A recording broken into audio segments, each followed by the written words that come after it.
We've now got like an LGBTQIA plus coffee hour coming up, like weekly or bi-weekly at the university, where we'll also have the clothes swap there as well. Okay. So you're doing bits, Jack. Yeah. Wow. I'm so busy. Feel like such a loser. Welcome to the Outtakes, the official podcast of National Student Pride, the podcast where we go behind the scenes with a series of incredible guests doing their bit to help the LGBTQ plus community. On this episode, live from the National Student Pride Festival 2024, I'm joined by Jack Craig. Hello. Student activist and changemaker. Hi Jack, thanks for joining us on the podcast. Really appreciate it. Thank you very much. Yeah, it's good to be here. So Jack, you're joining us on the podcast today because you were a finalist at National Student Pride's Changemaker of the Year, and you're the winner of the Student Union Campaign of the Year. Yeah. What was that experience like, and how did you feel accepting your award last night? I mean, I think like most people, I was completely honoured. It's been a lot of hard work in terms of sort of doing the campaign and getting the university to kind of like enact the change and be on board with it. For the most part, it's not anything that's necessarily groundbreaking. It's more sort of catching up to speed. Bringing people up to speed. Absolutely. Yeah, that's more the case with the university that I'm at. But I think sort of being engaged with like the community, I've been doing like various community groups over the past few years, and then LGBTQI plus related, and then sort of getting involved with like Trans in the City, and then becoming like the LGBTQI plus community engagement lead at the university. It was a nice opportunity to kind of like bring about change and do that within the space at the university. So yeah. And Jack, for the uninitiated, would you mind sort of divulging a bit of context for your role and the campaign that you ran this year? That was the winning campaign. That would be great, yeah. Yeah, so my role as community engagement lead is kind of... Because it's a new role, correct? It is, Are you the first? Yeah, I'm the first one in. So, more to come? Yeah, more Fingers to come, crossed. hopefully. So I'll probably hand it over from this year to somebody else because I'm hoping to go on placement. But it was kind of created for all of these sort of diverse minority communities at the university, LGBTQI plus being one of those, and it meant kind of... The initial idea was just sort of do events and enact change that kind of like maybe other students want to do. And then we started noticing, well, for a long time, I already knew about this, but more and more students were sort of being told the wrong information over sort of changing their name. Directly information from the uni? Yeah. So did the university provide resources that were sort of disseminate misinformation? Yeah, okay. So we have a trans equality student policy in place. It's very hard to find. Do some digging. Yeah, and it's all within these kind of like portals, so you can't really find it, you can't Google it. So we had a lot of students not necessarily knowing the process, and then when they were trying to do it, sort of being sent around pillar to post and then being told the wrong information, like enrolling a deed poll, for example, which if people know like the risks associated with that in terms of like linking your name to your previous name digitally forever, it kind of means that the university was putting students at risk rather than sort of asking for an unenrolled one. So I presented a report to the EDIC, which is like the Equality, Diversity and Inclusion Council at the university, and it was agreed by like the VC that I would develop this training to bring staff up to speed because they had fears over sort of dealing with trans and non-binary students. So just making them more comfortable having them discussions, right? Yeah. So what were your findings in the report? Students were experiencing a lot of distress. How did you go about gathering that information? So I did it in 6 days. Okay. Yeah, so I had 6 Quick days turnaround. to get it to the EDIC once I sort of brought it up. My first idea was to do a petition, but my manager kind of said, look, if you put a report together, I think we can get it in and we can get it read and we can get it approved and voted on. So that's what I did. So the vice president of the LGBT society at the university, they collected like student anecdotes and sent them on to me. So I used those in the report, and then I went around sort of staff members, asking them if they had a student coming in asking to change their name, who would they direct them to? Do they feel confident in doing it? And all of the staff that I went around told me the wrong information. Okay. But they also highlighted that they haven't received any training. They deal with trans students on a regular basis, but the university had given them no direction or support in sort of managing these students and how to support them with sort of the intersectionality that comes with that, as well as being a student. So the training was born off the back of that. So I deliver training sort of outlining the policy to make it accessible, and I do sort of training on like how they, like an introduction to support, and engaging in sort of like valid conversations, I guess, so that staff don't feel necessarily like it might be appropriate to ask what a trans student sort of transition, like the intrusive questions around that, say things like surgeries and things like this. Because the conversation is always brought so quickly down to like the biological and, and like the surgeries, and it is such an intrusive, like it's a very difficult thing to navigate. And especially when you have lecturers that have been teaching, they year on year they have students enter their classroom, right? And very quickly these topics are entering conversation at a much quicker pace. And I can see how it actually can be quite intimidating for, like, you know, lecturers to have to enter these conversations that they're not equipped to deal with. So what I'm interested in, as you are the person directly delivering this training, how have you found that experience actually delivering the training to lecturers and school faculty? So it's been really good. So we've started off, I've only just completed one section of all of the teams so far. I think I've done about 118 staff over a sort of course of about 8 sessions so far, with like more teams booked in. And most of them are really up for the conversation. Some staff have concerns over, say, the term cisgender, for example. So part of that is like breaking down that it's a scientific term. And if they're comfortable using terms like transgender or heterosexuality and homosexuality, they shouldn't be feeling any hang-ups over the term cisgender as well. Because from their perspective, it's almost a sense of you're trying to tell me, like almost redefine my identity when their identity is already defined. You're just giving them the new language to identify it, right? And I think it's like breaking down where staff might be seeing things in the news and within sort of like political discourse, and breaking down like these terms so that there's no hang-ups about them, and that it's okay to sort of be having conversations with students about how they can support them, and comment on things like, I've noticed that this is going on the news and I'd like to know how this is affecting you, rather than saying, I've seen this in the news, could you care to like weigh in on this trans debate? Because I think there's no point in asking for a weigh-in, because if as like a trans person you're not particularly aware of the sort of environment that you're going into or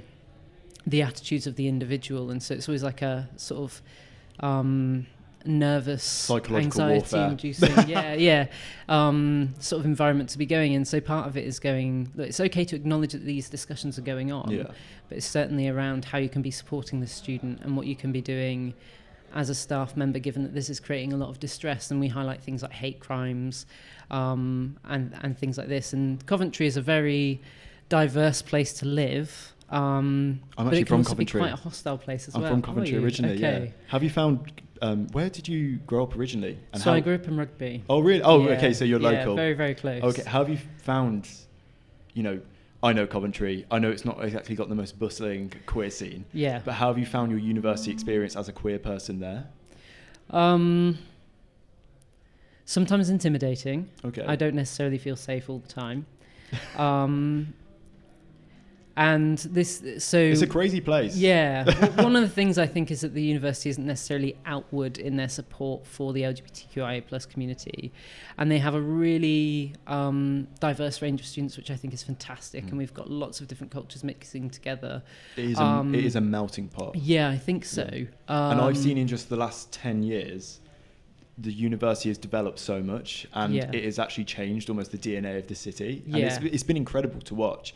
But that also comes with its shortcomings, right? Yeah, it can. And I think there's definitely space to acknowledge that we have a lot of people coming from countries where LGBTQI+ness isn't acceptable. Yeah. And it's illegal, or certain people are targeted because of those characteristics.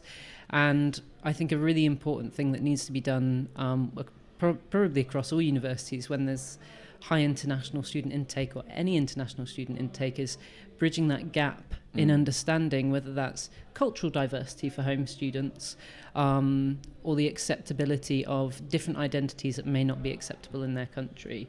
And it certainly goes both ways. Yeah. But I mean, I guess that's why we have you, right, to bridge that gap and help try and tie those loose ends. And Jack, I know you're actually an undergraduate student in psychology. Yes. And you actually came into higher education a bit later to the game. I did, yeah. How have you found that experience, sort of being a bit more of a mature student? And then how have you found your interest in psychology has informed the work you do now? Okay. Bit of a two-pronged question there. Definitely. So tackle it in any order you like. Okay. So I think coming to university, I think I came at the age of 26. So I did an access course prior to this. I had done A-levels before, but unfortunately I think just due to sort of like high levels of stress, and sort of I do have a diagnosis with a mental health condition, and I was unwell for quite some time.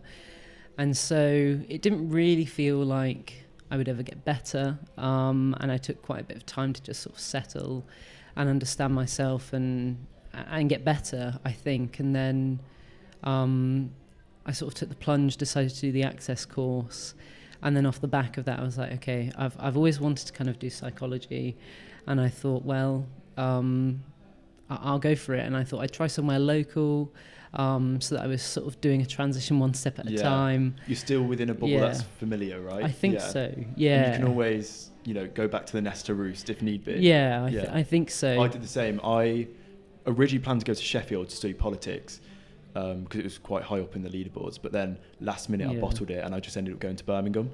But I had this like visit day at Birmingham and it just felt right, and it was the best decision I ever made. Definitely. Yeah, and I think for me as well, like I had viewed other universities, but it was some of the passion from the lecturers within that sort of field that I was like, okay, I think I would feel supported here, and I think I would feel the passion of what I want to study through those that are teaching me too, and that was a big thing. But I think I'm happy that I've come to university at the time that I have, because I feel like I've made the most of it, because I don't think I would have back then. But that's my personal experience. And I think sort of being able to do these things that I'm doing at the moment, given that was completely out of the spectrum of what I thought would be possible for myself, I think I feel glad to be here sort of every day. It's certainly a grounding moment, I think. Yeah, and it almost sounds like you're constantly surpassing your own expectation of yourself, and that must be an incredible feeling to be doing. Look, I mean, we're recording a podcast right now because you've won an award, and I don't want to speak for you, but it sounds like even 2-3 years ago that would have been so far away out the realms of possibility for you. That's incredible. So Jack, actually what I want to know, as we're here at NSP, what actually made you take the plunge and want to put yourself forward for the award?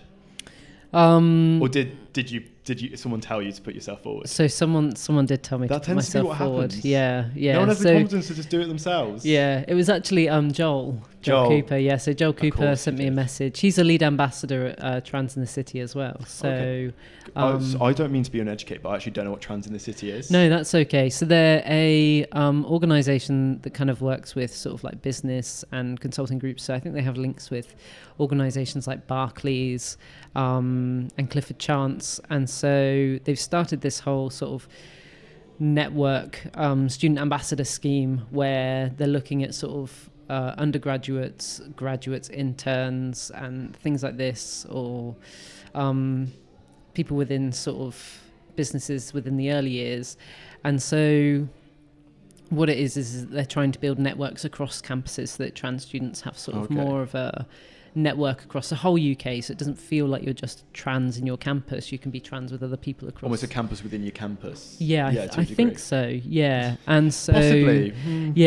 So because Joel was at Warwick, Joel gets everywhere. Yeah, and he was part of the Pride or Plan network, I think it was. Yeah, in terms of getting people into graduate roles who were LGBT.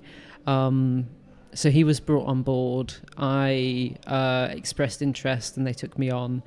And that's how I've met Joel. So he contacted me and he said, look, I've been seeing your campaign.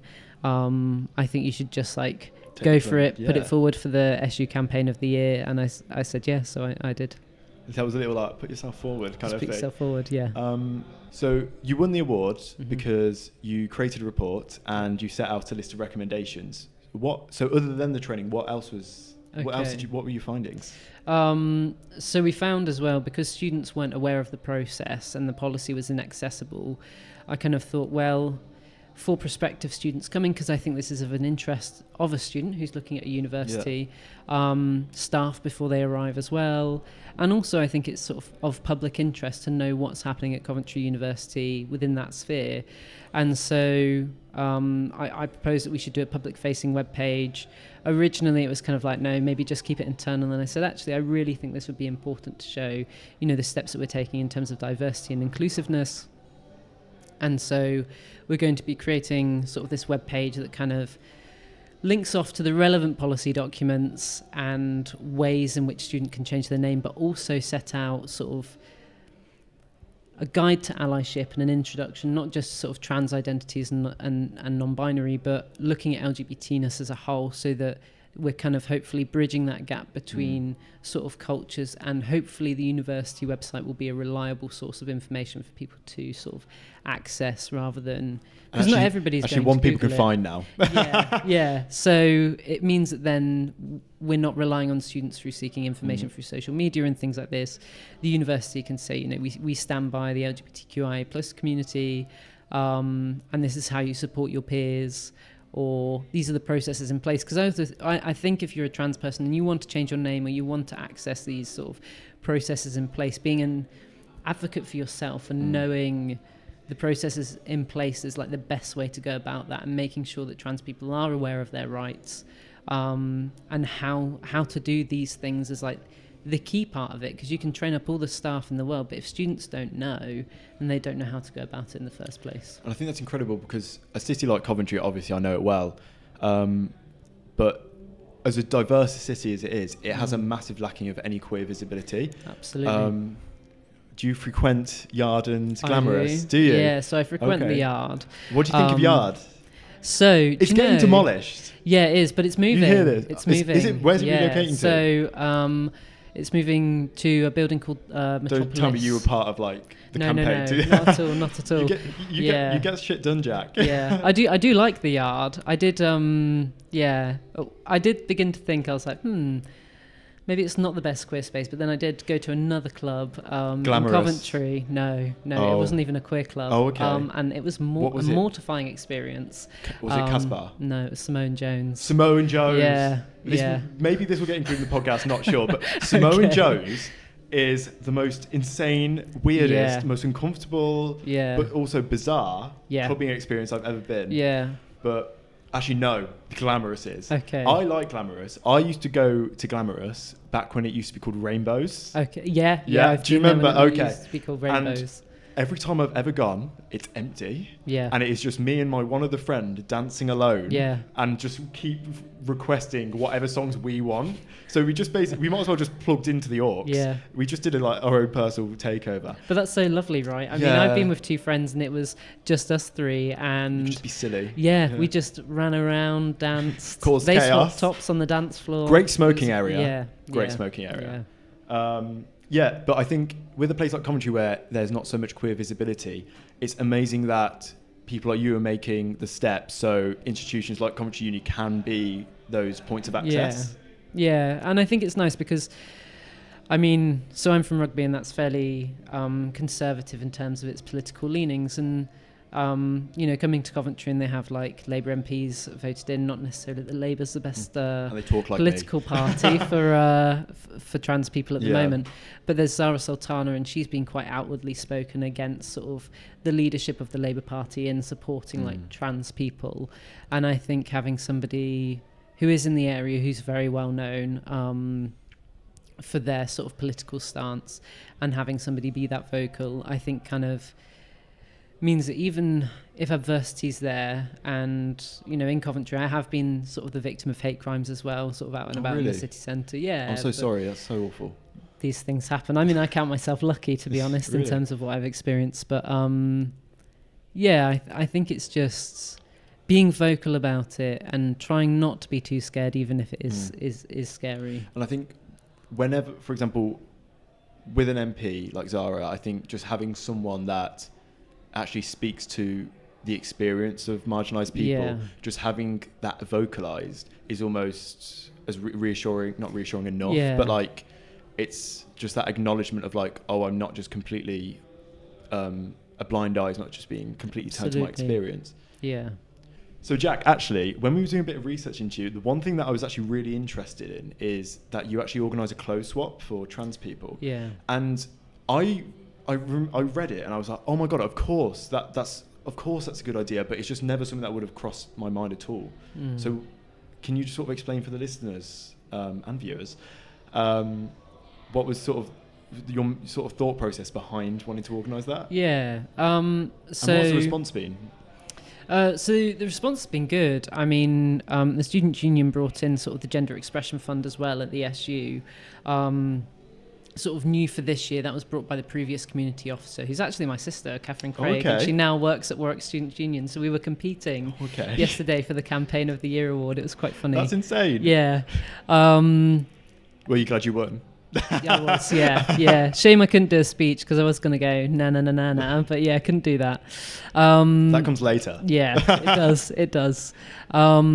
So yeah, the clothes swap. So this was just an opportunity for students to be able to sort of like, one, socialise, because there aren't that many sort of LGBT sort of sober spaces within Coventry, but it also meant that then students were able to kind of give things that had given them gender euphoria to other students, and I think that's sort of a really nice almost a passing of the precious, torch moment. Yeah, that's really moment gorgeous. To have. Exactly. That's amazing. Yeah, exactly. But we've also got on the back of that now, so this Thursday coming up, so the 28th or 29th, I can't quite remember the dates with this podcast week. will be out after that, but we've now got like an LGBTQIA plus coffee hour coming up like weekly or bi-weekly at the university, where we'll also have the clothes swap there as well. Okay. So you're doing bits, Jack. Yeah. Wow. I'm so busy. Feel like such a loser. So Jack, yeah, thank you so much for coming on the podcast, and please keep up the amazing work. And it's so amazing to hear that there's people out there like you in the student community just making change happen. Yeah. And it's incredible. And congratulations on your award. Thank you very much. Well deserved. And please enjoy the rest of the festival. Thank you. It's a pleasure to be here. Thank you. All right. Woo!